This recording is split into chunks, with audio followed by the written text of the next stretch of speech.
শনিবার সকালে কানাডার অটোয়ার কাছে রকল্যান্ড এলাকায় ছুরি আঘাতে এক ভারতীয় নাগরিক প্রাণ হারিয়েছেন। এই কথা জানানো হয়েছে কানাডায় অবস্থিত ভারতীয় দূতাবাসের তরফে।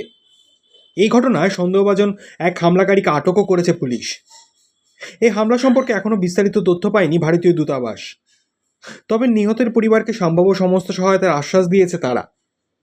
এদিন সামাজিক সোশ্যাল মিডিয়া এক্স হ্যান্ডেলে কানাডার ভারতীয় দূতাবাস তরফে বলা হয়েছে, ছুরি হামলায় অটোয়ার কাছে রকল্যান্ড এলাকায় এক ভারতীয় নাগরিকের মৃত্যুতে আমরা গভীরভাবে শোকাহত।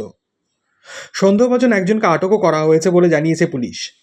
স্বজনহারা পরিবারের সদস্যদের সম্ভাব্য সকল সহায়তা প্রদানে আমরা স্থানীয় একটি সংগঠনের মাধ্যমে নিবিড় যোগাযোগ রাখছি।